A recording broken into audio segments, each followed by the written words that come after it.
ಈಗ ಒಂದು ಸರಳವಾದ ಒಂದು ಪ್ರಯೋಗವನ್ನ ತೋರಿಸ್ಕೊಡ್ತೀನಿ. ಪ್ರಯೋಗ ಹೇಗಿದೆ ಅಂತಂದ್ರೆ ನೀವು ಕೂಡ ನಿಮ್ಮ ಮನೆಯಲ್ಲಿ ಸರಳವಾಗಿ ಕೂಡ ಮಾಡಬಹುದು.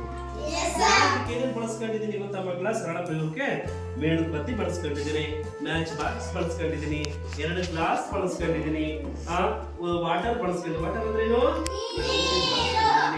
ಅಲ್ವಾ? ಆಮೇಲೆ ಒಂದು ಸೂಜಿಯನ್ನ ಬಳಸ್ಕೊಂಡಿದ್ದೀನಿ. ಇದ್ರ ಮೂಲಕ ಡ್ಯಾನ್ಸ್ ಮಾಡುವ ಮೇಣ ಅಥವಾ ಮೇಣದ ಡ್ಯಾನ್ಸ್ ಅನ್ನುವಂತಹ ಒಂದು ಪ್ರಯೋಗವನ್ನ ನಾನು ಈ ಒಂದು ಪ್ರಯೋಗದಲ್ಲಿ ನಿಮಗೆ ತಿಳಿಸ್ಕೊಡ್ತೀನಿ. ಓಕೆನಾ ಮಕ್ಕಳ? 2 ಗ್ಲಾಸ್ ತಗೊಂಡಿದ್ರಲ್ವಾ? 2 ಗ್ಲಾಸಿಗೂ ತುಂಬಾ ನೀರು ಹಾಕ್ಬೇಕು. ಈ ಗ್ಲಾಸ್ಗೂ ಕೂಡ ನೀರನ್ನ ಹಾಕ್ಬೇಕು. ಈಗ ನಮ್ಮ ಹತ್ರ ಏನಿದೆ?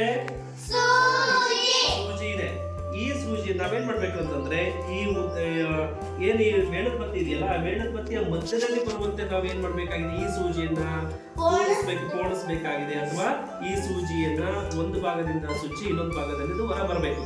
ಆಗ ಅದೇನಾಗಿರ್ಬೇಕಂದ್ರೆ ಸಮವಾಗಿ ಬ್ಯಾಲೆನ್ಸ್ ಆಗಿರ್ಬೇಕು. ಓಕೆನಾ? ಬ್ಯಾಲೆನ್ಸ್ ಆಗಿದ್ದಾಗ ನಮ್ಗೆ ಏನಾಗುತ್ತಪ್ಪ ಅಂತಂದ್ರೆ ಡ್ಯಾನ್ಸ್ ಮಾಡುವ ಮೇಣ ನಮಗೆ ಸಿಗುತ್ತೆ. ಓಕೆನಾ?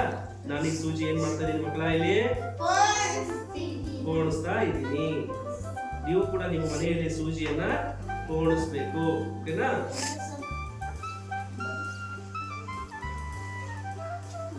ಓಕೆ ಅಂತ ಈಗ ನಾವೇನ್ ಮಾಡೋದನ್ನ ನಾವೇನ್ ಮಾಡೋದೀಗ? ಬೆಂಕಿ ಹಚ್ಬೇಕು. ಈಗಲೇ ಡ್ಯಾನ್ಸ್ ಮಾಡ್ತಾ ಇದೆಯಲ್ವಾ?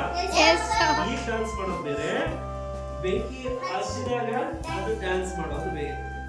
ಆದ್ರೆ ಮಕ್ಕಳ ಇದಕ್ಕೂ ಕೂಡ ವೈಜ್ಞಾನಿಕವಾದ ಕಾರಣನೂ ಕೂಡ ಇದೆ ಮಕ್ಕಳ. ಈಗ ನೋಡಿ, ನಾನೀಗ 2 ಭಾಗಕ್ಕೂ ಒಬ್ರು ಮೇಣ ಅಂತ ತಿಳ್ಕೊಳ್ಳಮ್ಮ.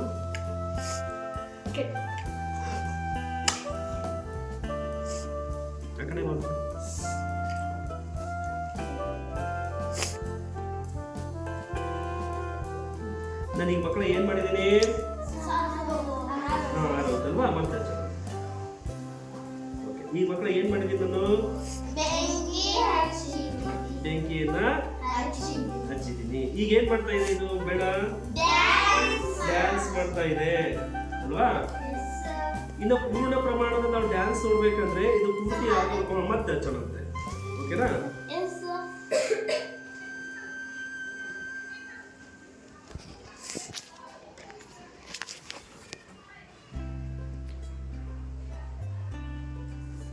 ಯಾವ ರೀತಿ ಡ್ಯಾನ್ಸ್ ಮಾಡುತ್ತೆ ಅನ್ನೋದನ್ನ ನಾವು ನೋಡೋಣ ಅಲ್ವಾ? 2 ಕಡೆಗೂ ಏನಾಗಿದೆ? ನಾನು ಏನ್ ಮಾಡಿದ್ದೀನಿ ಮಕ್ಕಳ? ಇಲ್ಲಿ ಬೆಂಕಿಯನ್ನು ಅಥವಾ ದೀಪವನ್ನ ಹಚ್ಚಿದ್ದೀನಿ. ಈಗ ಅದೇನ್ ಮಾಡ್ತಾ ಇದೆ? ಡ್ಯಾನ್ಸ್ ಮಾಡ್ತಾ ಇದೆ. ಇದು ಅತ್ಯಂತ ಸರಳವಾಗಿರ್ತಕ್ಕಂಥ ಪ್ರಯೋಗ ಮಕ್ಕಳ. ನೀವು ಕೂಡ ನಿಮ್ಮ ಮನೆಯಲ್ಲಿ ಮಾಡಬಹುದು.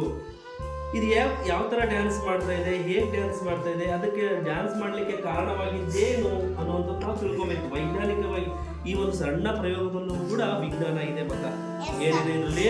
ವಿಜ್ಞಾನ ಇದೆ, ವಸ್ತುನಿಷ್ಠ ಜ್ಞಾನ ಇದೆ ಅಲ್ವಾ? ಈಗ ನೋಡಿ, ಅದೇನ್ ಮಾಡ್ತಾ ಇದೆ? ತನ್ನ ಮೂವ್ಮೆಂಟ್ ಅನ್ನ ಏನ್ ಮಾಡ್ತಾ ಇದೆ? ಡ್ಯಾನ್ಸ್. ನಿಮಗೆ ಹೆಂಗ್ ಕಾಣಿಸ್ತಾ ಇದೆ ಅದು ಅಲ್ವಾ? ನೋಡಿ, ಈಗ ನಾನು ನೋಡೋಣ. ಒಂದು ಭಾಗ ಏನಾಯ್ತು? ಕೆಳಭಾಗದಲ್ಲಿದೆ. ಇನ್ನೊಂದು ಭಾಗದ ಏನಿದೆ? ಮೇಲೆ ಇದೆ. ಯಾಕೆ ಹಿಂಗ ಆಗ್ತಾ ಇದೆ? ಯಾರು ಹೇಳ್ತೀರಾ ಮಕ್ಕಳ? ಯಾಕೆ ಹಿಂಗ ಆಗ್ತಾ ಇದೆ? ಏನು? ಓಕೆ, ನೋಡ್ರಿ ಡ್ಯಾನ್ಸ್ ಹೆಂಗ್ ಮಾಡ್ತಾ ಇದೆ ನೋಡ್ರಿ. ಕೇಳಿಸ್ತಿದ್ದೀನ? ಹೇಳು ಲಾವಣ್ಯ, ಯಾಕೆ ಈ ತರ ಡ್ಯಾನ್ಸ್ ಮಾಡ್ತಾ ಇದೆ? ಯಾಕೆ ಹಿಂಗ್ ಮಾಡ್ತಾ ಇದೆ?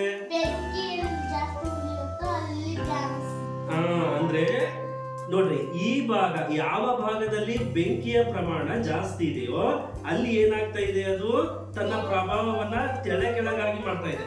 ನೋಡ್ರಿ, ಒಂದ್ ಕಡೆಗೆ ಕೆಳಗಾಗ್ತಾ ಇದೆ, ಒಂದ್ ಕಡೆಗೆ ಮೇಲಾಗ್ತಾ ಇದೆ. ನೋಡ್ರಿ, ಅದು ಹೆಂಗ್ ಡ್ಯಾನ್ಸ್ ಮಾಡ್ತಾ ಇದೆ ಅಂತಂದ್ರೆ, ಇಲ್ಲಿ ಜಾಸ್ತಿ ಬೆಂಕಿ ಎಲ್ಲಿ ಪ್ರಮಾಣ ಜಾಸ್ತಿ ಹೋಗ್ತದೆಯೋ ಆ ಭಾಗದಲ್ಲಿ ಅದು ಏನಾಗ್ತದೆ? ಕೆಳಗೆ ಬರ್ತಾ ಇದೆ. ಬೆಂಕಿ ನಿಧಾನವಾಗಿ ಎಲ್ಲಿ ಉರಿತದೆಯೋ ಆ ಭಾಗದಲ್ಲಿ ಏನಾಗ್ತದೆ? ಮೇಲೆ ಬರ್ತಾ ಇದೆ. ನೋಡ್ರಿ, ಇದು ಕೂಡ ಒಂದು ವಿಜ್ಞಾನ ಅಲ್ವಾ? ಎಷ್ಟು ಅದ್ಭುತವಾಗಿ ಡ್ಯಾನ್ಸ್ ಮಾಡ್ತಾ ಇದೆ ನೋಡ್ರಿ. ನಾವು ಬೇಡ ಬಂದು ಹೇಳಿದ್ವಾ ಡ್ಯಾನ್ಸ್ ಮಾಡುವಂತ? ಯಾಕೆ? ಅದು ತನ್ನ ಜ್ವಾಲೆಯ ಮೂಲಕ ಅದೇನ್ ಮಾಡ್ತಾ ಇದೆ? ಡ್ಯಾನ್ಸ್ ಮಾಡ್ತಾ ಇದೆ. ಮಕ್ಕಳ ಮಕ್ಕಳ ಈಸಿ ಇದೆಯಲ್ವಾ ಪ್ರಯೋಗ? ನೀವು ಮನೆಯಲ್ಲಿ ಮಾಡ್ಬೋದಲ್ವಾ? ಅತ್ಯಂತ ಸರಳವಾಗಿರ್ತಕ್ಕಂಥ ಪ್ರಯೋಗ.